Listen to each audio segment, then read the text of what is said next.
But no, actually turned out to be a really nice guy. And then a couple days later, I got a call from the president of Vayner3 saying her buddy Novo said I had to be on the team. And I was like, wow, this is the most intriguing onboard experience I've ever had. Please tell me more. How Vayner-esque is that story? Right. Sounds very Vayner. Wait, who was the other person? Was the other Anon someone at Vayner or just a friend in the community? No, it's who Novo mentioned earlier, Video Game Freak.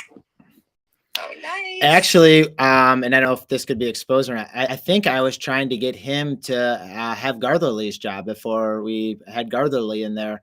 But Video Game Freak, man, he had, and he still does have large things that he has, and he's a great friend that helps me aggregate information, helps me find friends, helps me find my way through this space. So, like, I'm very thankful for that. You know, I'm very thankful for him to, you know, find good friends that we can talk about, like-minded individuals, because Jessica has been a strong member here at Vayner3 and has been acknowledged amongst her coworkers as being Legend of the Month. So I don't know if Leslie or Alan or Cool Blue or Sarah want to maybe talk about how that process works out and plays out. Yeah, let me just give a little brief of what Legend of the Month means at Vayner, and then I'll hand it over to D-Rob to share classic icebreaker, and then Sarah will take it away with some questions. But yeah, basically Vayner does Employee of the Month very Vaynerly and calls it Legend of the Month because that's really what it is. And this is a peer nominated award. So everyone in the company, or, you know, in the Vayner3 company, nominates someone who is going above and beyond to just make V3 run as smoothly as possible. And our past legends have been Tan Haas, Sebastian Odo, Senior Vice President, Trey Pizzetti, Paige Carlin, and we finally realized these are some incredible people. We need to make sure we are amplifying them because this is really a huge honor. So this month, the Vayner3 legend, as Novo mentioned, is Jess G.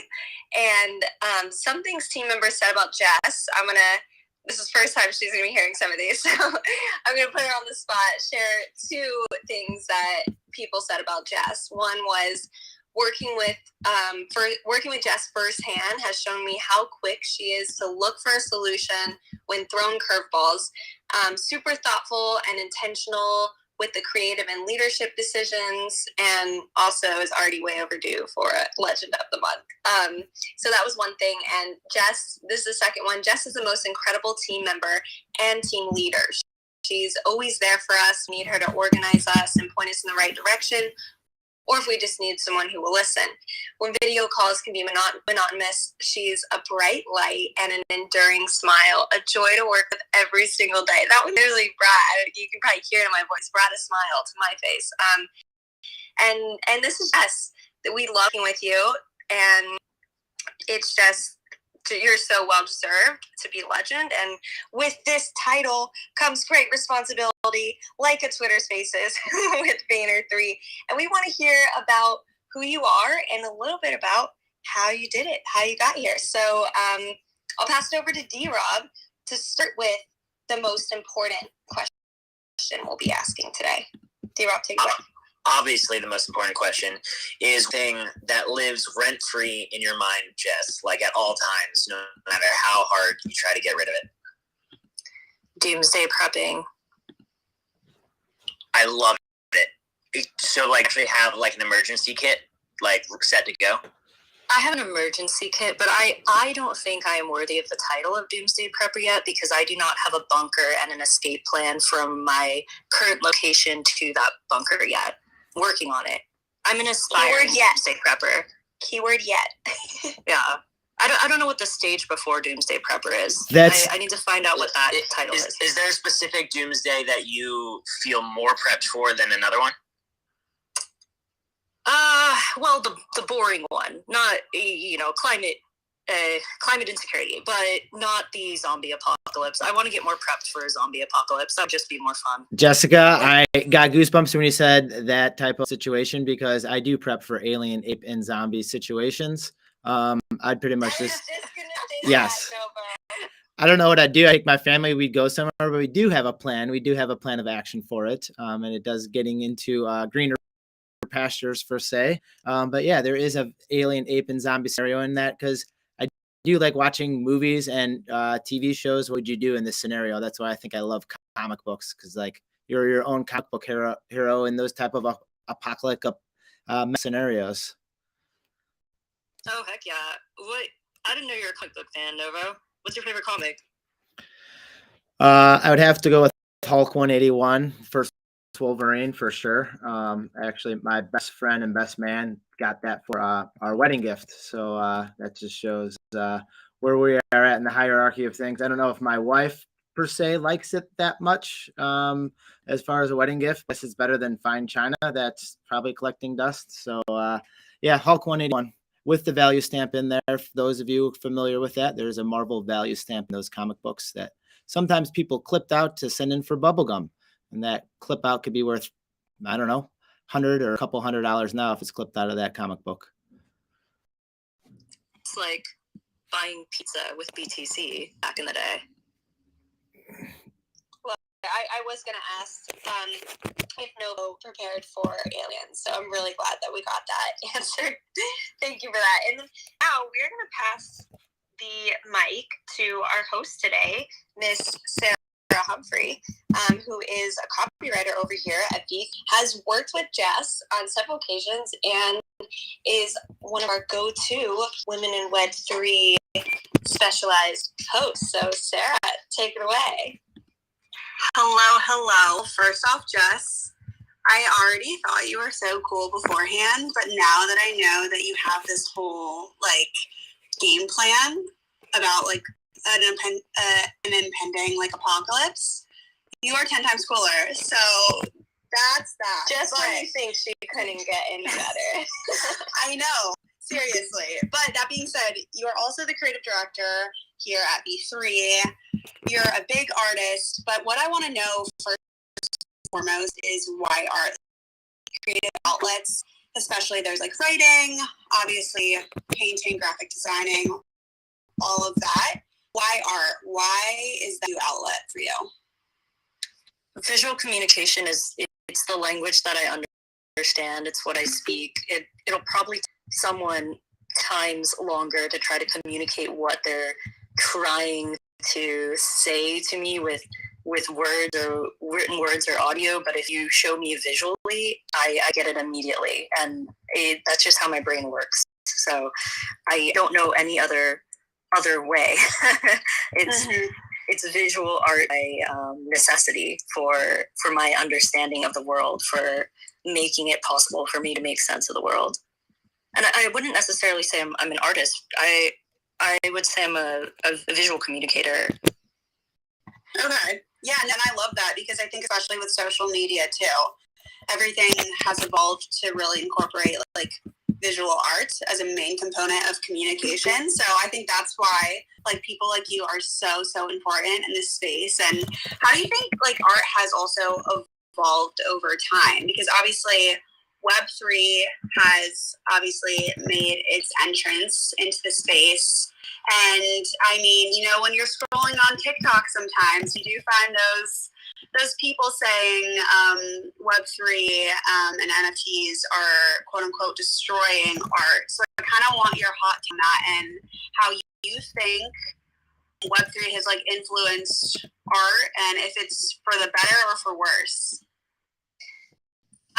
I mean, as a creative and someone who has worked with a ton of artists over the years and has had the privilege of seeing her friends become wildly successful in the space thanks to this new technology, I don't think it's a bad thing. I feel like you're asking someone who's seen her art friends go from starving to becoming millionaires in a matter of a year, right? And to focus on doing things that they genuinely enjoy doing in life and spreading joy to other people because they're actually focused on what they love to do instead of having to do some bullshit job that never existed them in the first place. So I'm not on the camp of Web3 or NFTs are ruining the art world. I think it's giving the opportunity for other voices to be heard and for more diverse art to get out there in the world and for more collectors to have access to it.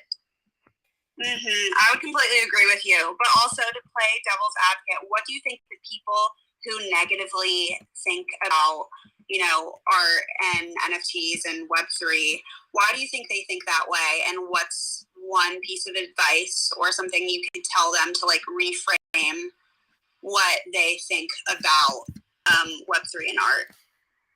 I could speak to the folks from, the traditional art world that I talk to about this space.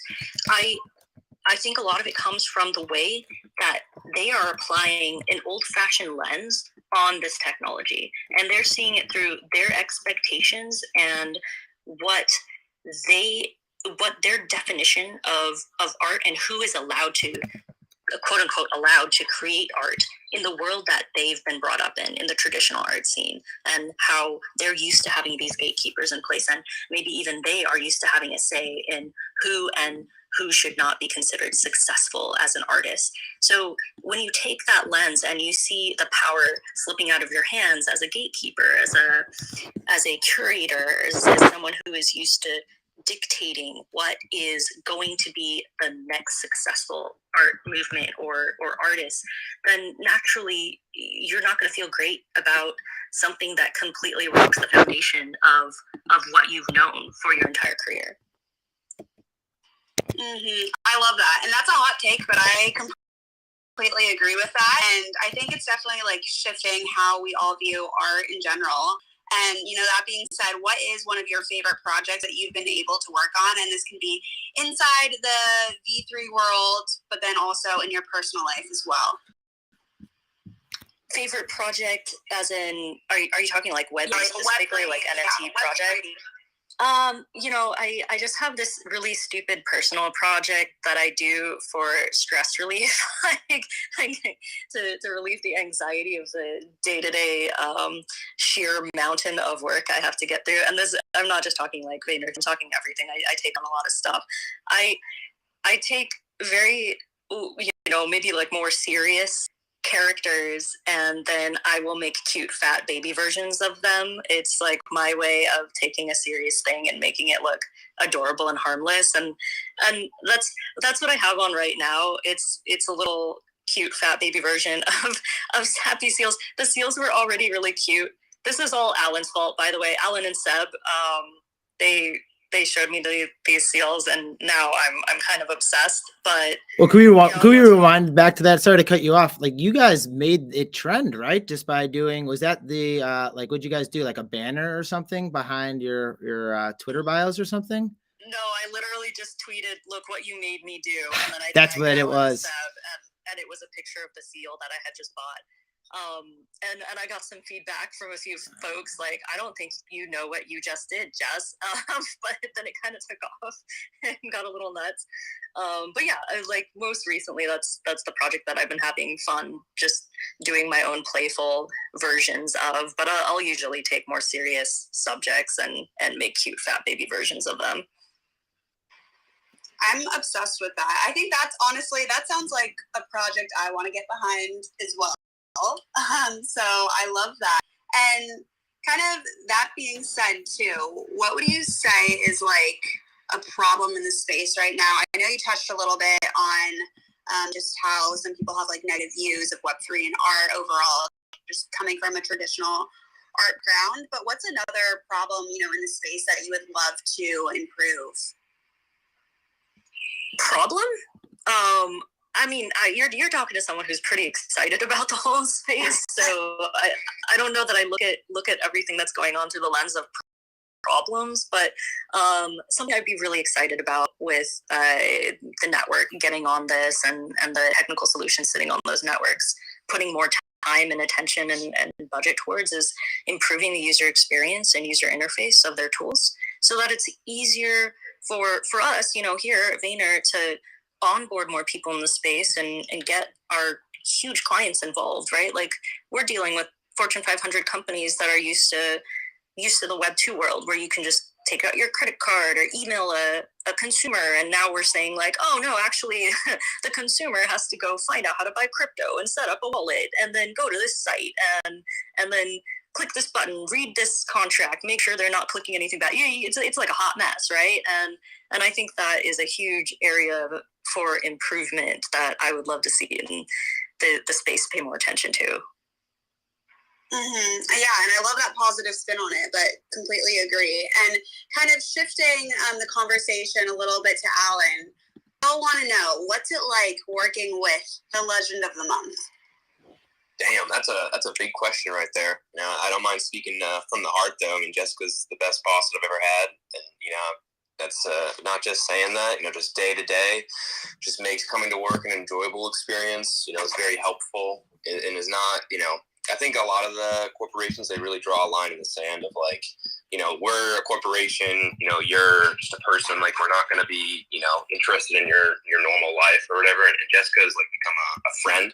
I know, instead of just a coworker, which I think is all you can ever ask for. So amazing. Well, we all have a lot of love for Jess, but before we start to wrap this up, Jess, I have one final question for you before D-Rob goes through a little rapid fire questions. But what's one piece of advice that you would give someone who wants to shine in their current role, in their team, or in their company?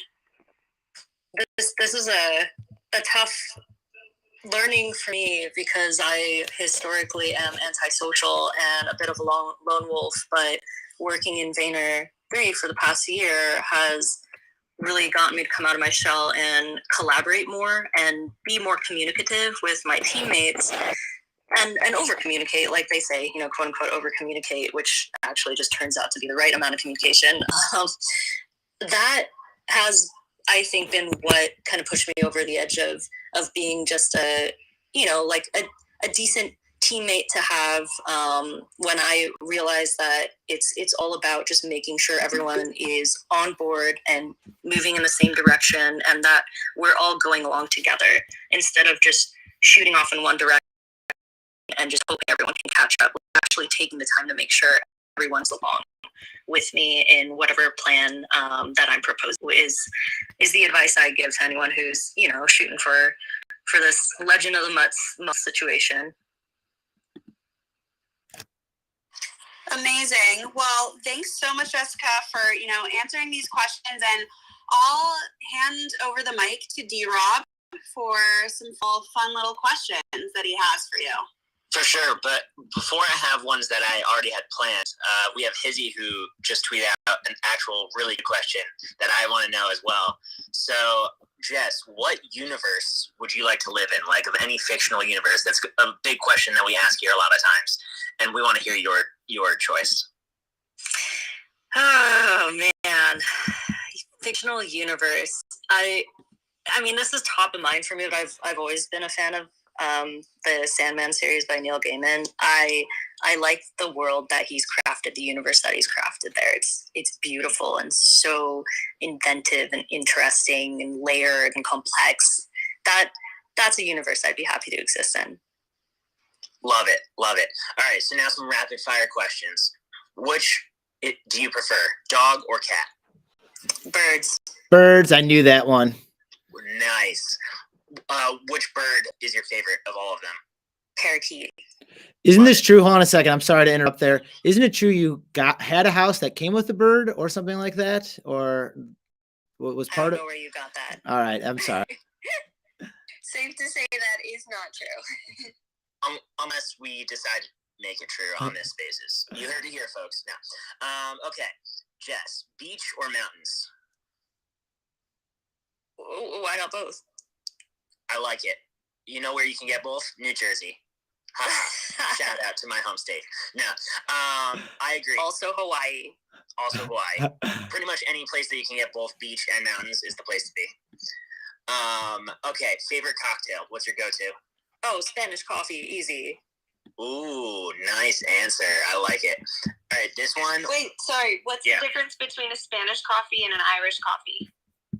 Okay, a Spanish coffee was invented in Portland's oldest bar and restaurant called Hoover's, and they have people who are specially make this drink. It's high-proof rum. You light it on fire. You use the fire to caramelize the sugar rim. The people who do this, they can do 3 of these in one hand while maintaining conversation with you and pouring alcohol over their shoulder and whatever, doing a jig, you name it. Yeah, those are called Flaming Moes, and those were established actually in 1989, I believe, or 1990. No, because then there's Kahlua, triple sec, coffee, cream, shaved nutmeg. Eventually the fire goes out. It's the best. It's the best cocktail. Obsessed already. And I haven't tried it. I love the detailed explanation. I love it. This next question, I did do a double take when I first looked at it because I wasn't expecting it, and so I'm really excited about it. What's your ideal calendar date of the year? My ideal calendar date, like the number?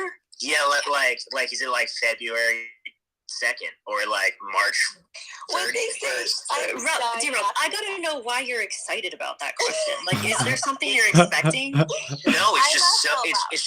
it's just so out there, and I did not write this question down, and I love it. That was mine, I'm going to say. It's from Miss Congeniality. I was just going to say that. Yeah, remember, like, what's your ideal date? And she's like, I'd have to pick April 3rd or something like that.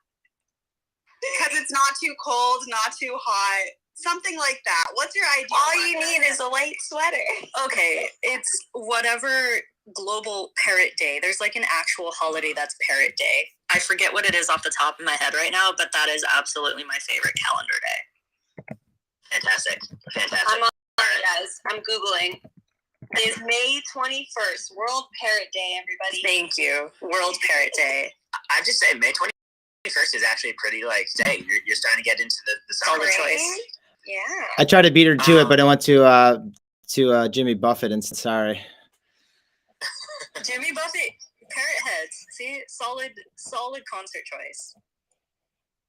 All right, and so we also are all about our food hot takes. We've had many different things said over here, and some of us disagree on a lot of these things. I'm looking at you, Cool Blue. It's fine. Chinese food is still great for breakfast. I'm still just going to say that. Wrong. But, Jess, does pineapple belong on pizza, yes or no? No, absolutely not. Have you ever had it? Of course I've had it. Wait, Jess, I'm so surprised because didn't you live in Hawaii or visit a lot? That's why I know the proper way to eat a pineapple, and it's not on a pizza. And once again, I'm devastated. What is the proper way to eat a pineapple? You just eat the pineapple. It's all good. Why would you put it on other crap? Oh, that's why you're the legend of the month. That's why you haven't had a proper pineapple is now what I'm worried about if you need to like throw it on other foods.